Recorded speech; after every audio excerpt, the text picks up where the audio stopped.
New York Knicks, 116-113. They were up as many as 15 in this game. They fell behind 7 with 2:35 to go in the game. And after Mikal Bridges tip in with 35.1 to go to tie it at 113, Jalen Brunson, Cade Cunningham had a miss after that on a lefty layup. Jalen Brunson had an insane straightaway three with 5.1 to go where he crossed over Ausar Thompson, who's a phenomenal defensive player just like his brother in Houston. These two young men are going to be awesome in this league.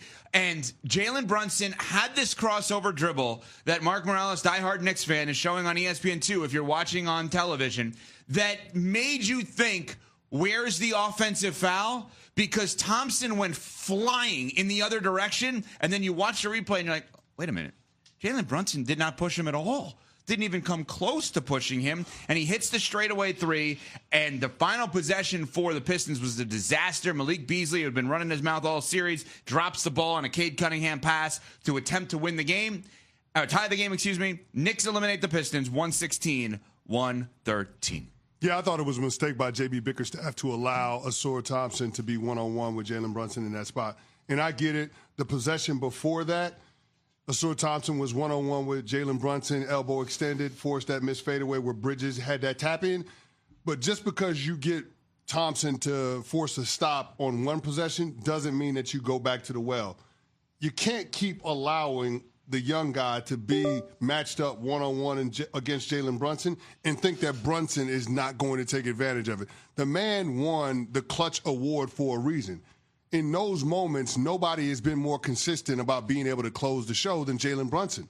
And last night he showed you that he is that dude. So that to me was a miss. If I'm J.B. Bickerstaff, somebody else has got to beat me. There's no way that I'm letting number 11 for the New York Knicks close the show. Because he's going to close it, as he's done every single time. No doubt. Every single time. He's been unbelievable down the stretch in the fourth quarter.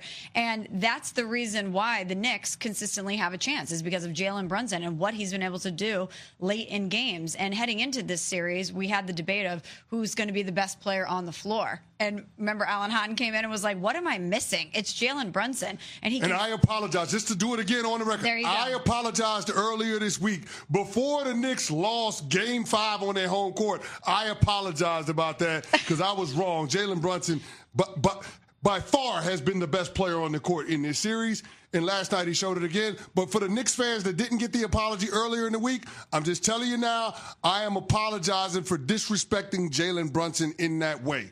Now, Knicks fans, before we get too far ahead of ourselves, you do realize you got the reigning defending world champion Boston Celtics next series. We'll talk about that in a little bit. But I'm just saying, for now, we'll celebrate the Knicks being able to graduate past round one of the playoffs against the upstart Detroit Pistons. But that is a brief celebration because you do have the defending champs on deck. And the Celtics swept the Knicks, and it wasn't all that competitive this season. No. So as great as Brunson has been, as much credit as we want to give the Knicks for the way they were able to advance against the Pistons, they're going to have to be way more consistent in order to beat the Boston Celtics. I think they got a shot. Go on. I can't believe I'm saying this, but I think they have a shot. I thought the Pistons would give them a run for their money. I was right about that. I also thought Cade would be the best player in the series. But mine was based on the fact that players built physically, like Cade Cunningham, are the ones that are the most successful in this league. Look at the two guys that the Celtics have fronting their team, and Jaylen Brown and Jason Tatum. And to win around a point guard being your best player is very difficult. It's Steph Curry, and that's it.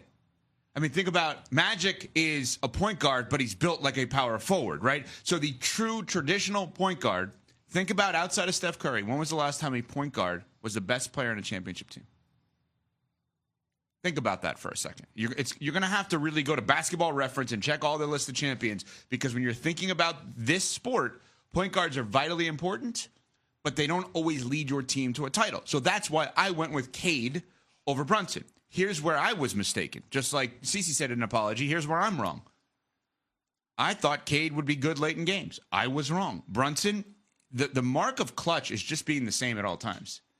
Like Derek Jeter was the most clutch guy because he was the same in the postseason or better as he was in the regular season. Eli Manning, same thing. Same thing. Yeah. Same thing. Like, there are guys, I'm not trying to throw anybody in the bus, but there are guys who in the post, James Harden had a great game last night. James Harden, historically, Clippers won, they're going to game 7 against the Nuggets. James Harden, historically, is worse in games in the playoffs than he is in the regular season. Jalen Brunson is either the same guy or better.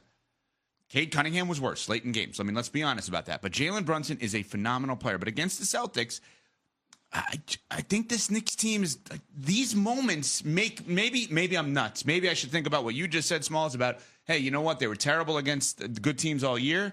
I've seen so many teams win in the NBA that they're bad against good teams all year and then fine in the playoffs. The Celtics, yeah, but here's the problem with what you're saying. The Knicks didn't face anybody from the Pistons that was going to disrupt what Jalen Brunson was doing. Yeah, they got two guys that can do that. They had Dennis Schroeder, who was the best defensive matchup against Jalen Brunson, and nobody has ever looked at Dennis Schroeder for his defensive prowess. Conversely, the Boston Celtics have Derek White and Drew Holiday, if he's going to come back healthy for this series.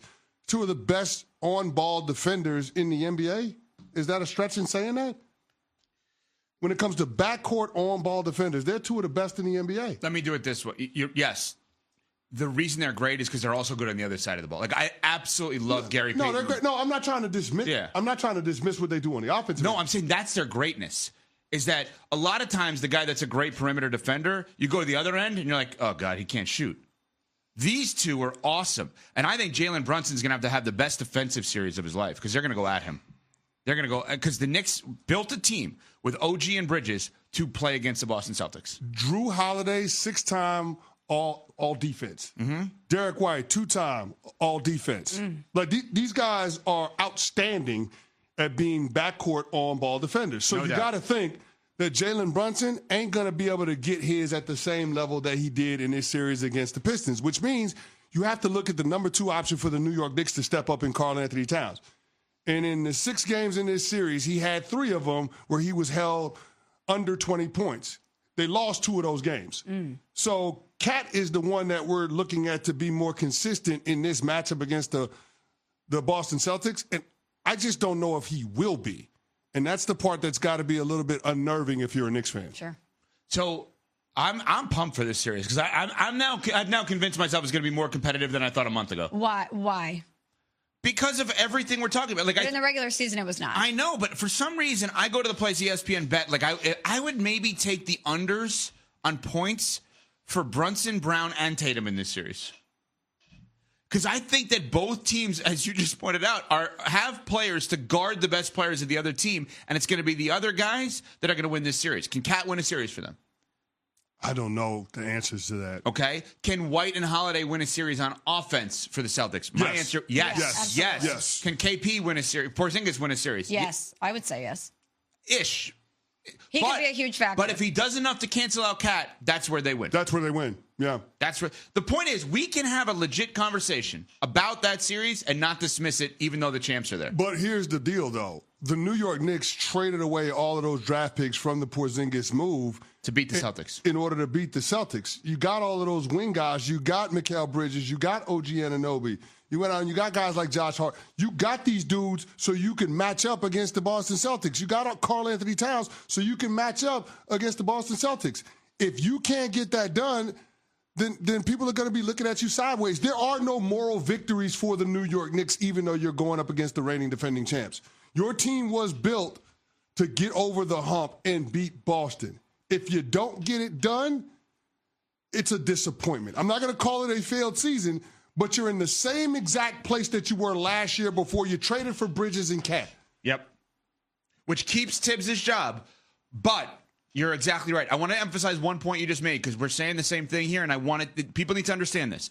The trades the Knicks made, Cat and Bridges, were made to beat the Celtics, not win the championship. Their assumption was if they beat the Celtics, they can win the championship. Yeah, I mean, you gave up, 5, 6 first-round picks in those deals? Specifically to match up with this that's 5. A lot of draft capital that you gave up in order to bring over those 2 players. Not a good matchup against the Cavs. It's specifically to match up with this team. No doubt about it. The team that's beaten you 8 of the last 9 games. Ooh.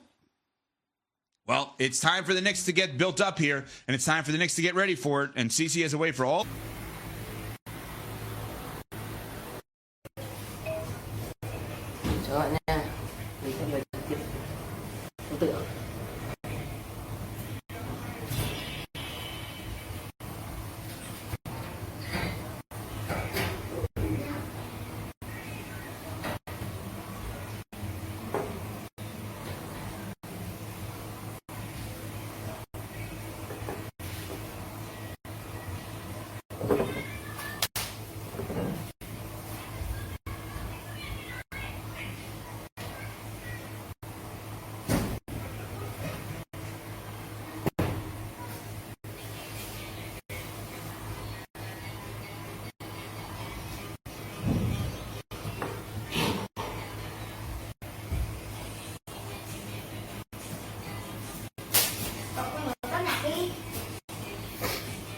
He doesn't.